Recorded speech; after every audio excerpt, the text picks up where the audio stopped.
So let's talk a little bit about that for couples, because that's why many people listen to this podcast. They've experienced some kind of rupture in the relationship, often related to sexual brokenness or addiction or betrayal. So when that happens in a relationship, can a couple jump immediately into a repair phase, or are there other things that need to happen in the time after discovery before a relationship can really move towards recovery? Like, just talk a little bit about that process after rupture. What are the next steps going to look like?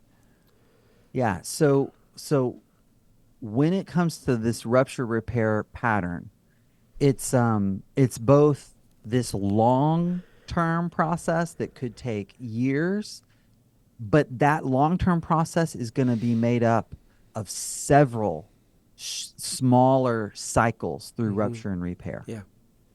And so the long term repair of the deep, immediate, obvious wound of the betrayal is going to be healed through stacking on top of them of each other this series Mm. of smaller repairs over these ruptures. Um and so immediately after the discovery of betrayal, you're not gonna I think it's um silly. I'm going to use the word silly. It's illogical. It's nonsensical to think, oh, well, you know what? We're going to go meet with our pastor and pray through it with him, and we're going to move through forgiveness, and then we're good to go. Like that's a long process to move through all those steps. But there are immediate movements toward repair that can happen. And these are going to, that verse in the Old Testament says, do not despise the day of small things. Small things. Mm. It's going to be small things. It's going to be how I respond to you when you're triggered, how I respond to you when you're reminded of what I did, how, what are the ways you see differences in my life now compared to then? How am I using my time, my energy? Right? Where am I pointing myself, developing Hmm. myself, those sorts of things. Yeah. I've heard discovery, the illustration used, that's like a brick house that basically explodes. And in order Mm. to rebuild the house, you have to lay brick by brick as you're going. So these small sections or these small steps over time. And that approach of maybe going to a pastor or going to a quick intensive just to kind of stop the bleeding, that may mean that we've moved back into the brick house, but it's not rebuilt. It's still shattered and everything. So at least to the addict or the one who's struggling, it may seem like, oh, everything's back to normal. When it's like, no, we're exposed to so many different things at this point. And so I like how you're describing that. Yeah. Yeah. It's so yesterday, I was working from home. It was a poor choice to decide to work from home yesterday because a work crew showed up to start replacing all the siding on our house. Huh. It was quite noisy. I didn't think it through. They also arrived quite early, like 6 weeks earlier than we thought, but that's okay. Better early than late. But that metaphor, I actually thought about that metaphor because yesterday evening I'm walking around my house and there are holes in my house. There are places where there's like paneling that was original to 1969 when this house was built. That's all that's separating the outside from my Yeah, you're family like, tonight. whoa. Yeah, right. It felt very, very vulnerable. Yeah. You know, we are living in a compromised house right now. And I was aware of that. And I would say it would be silly not to be. Yeah. Well, there's such a message there that we really hope churches and leaders will hear, because I think we are, in our upbringing, maybe particularly evangelical churches. I don't know, I've not been in a Catholic church or a mainline Protestant church very much. Maybe they struggle with the same thing, but I think we do have this mindset of, you came to us, there was forgiveness, we prayed, we sought God's grace, and all those things are very good. Mm-hmm.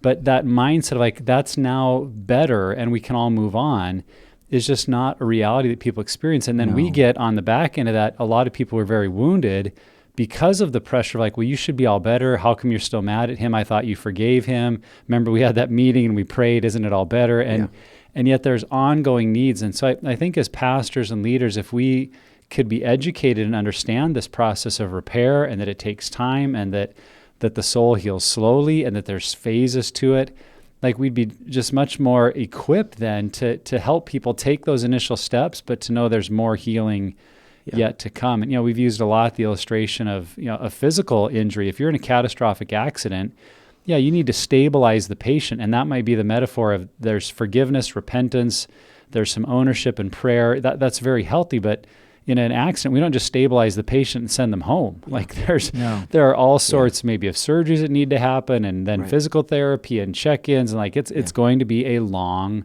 process. Yeah. And if we know that about the physical body, why wouldn't we assume that's also going to be true of our spirits and our souls and our relationships, that like when there's been a catastrophic injury, which sexual betrayal is, this is going to be a process. And I think if there was just a mindset shift there for leaders, we could actually help people better. And it would actually, I think, relieve a lot of pressure from the average pastor who does feel like they've got to be the fix-it man or woman. Like, will you come to me and I fix your problem? And if we know, this is a long process, God, would you just use me to be one step of this couple's healing? Would you just help me to point them in a better direction towards resources? Like, that feels more doable as a pastor than feeling like, well, I've got to fix them in this one session. So I think there's a mindset there that could help us. Yeah. So Jake, let's press into that. And maybe it is go to your pastor and have that prayer meeting. But in your work, in your experience, what would you say are the first initial steps for a couple that discovery, disclosure, significant relational ruptures happened? What are the first initial steps that you encourage couples to go through for repair? Yeah. Thank you. I love this question because it could save a world of additional hurt and additional trauma. I cannot tell you the number of couples who come into my office, and on top of the trauma, just of the discovery and the betrayal and all of that, they have had layered on top of that treatment-induced trauma from, I'm sure, well-intentioned but uninformed mental health professionals, and spiritual trauma from well-intentioned pastors who end up doing harm. And so the first thing I say is you got to find a specialist, right? I guarantee you, if I've got a dermatologist appointment coming up in a few weeks, right? I guarantee you, if that dermatologist finds something that's suspicious, and it happens to be cancerous or something like that, I'm finding a specialist, right? I'm going to go find a specialist.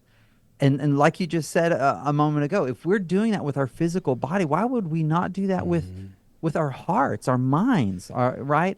And so there are well-trained professionals out there who understand sexual betrayal and betrayal trauma, and you need to find those people first. That's what so find good help. And Pure Desire, I would you guys are a place that I point folks. Go, reach out to Pure Desire, reach out to the AppSats community. There are other resources out there as well, but reach out to us, even if you're not someone we can help, because you're somewhere else or you can't come to work with us or whatever. We will help you connect with someone. We will try to do that. daringventures.com. You can find us pretty easily there. But then once you get some help, some support, the first marker, the first goal that I put in front of people is a formal therapeutic disclosure process. Yeah.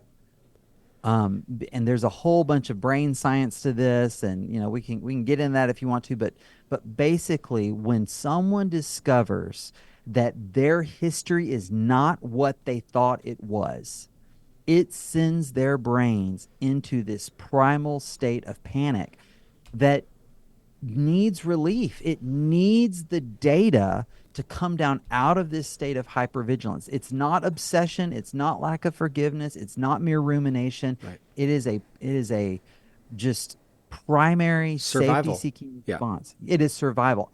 Because if I don't understand what has happened to me and how I've been threatened in the past, how can I possibly predict and anticipate a coming threat? Yeah.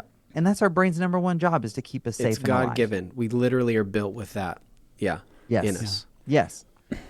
And so it seems, some people I've talked to, they're like, wait, you mean telling her more? She found out and it hurt her so much, so me giving her more of that data is going to help? Yes. Because what that betrayed partner, and I'm sorry I'm using pronouns he and she, because it can go both ways. Yeah. Betrayed men can be betrayed as well.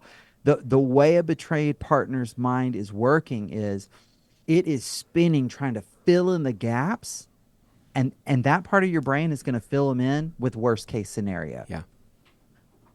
And Right. so it can be so relieving, painful, yes, but simultaneously relieving to be given all the data, all the information.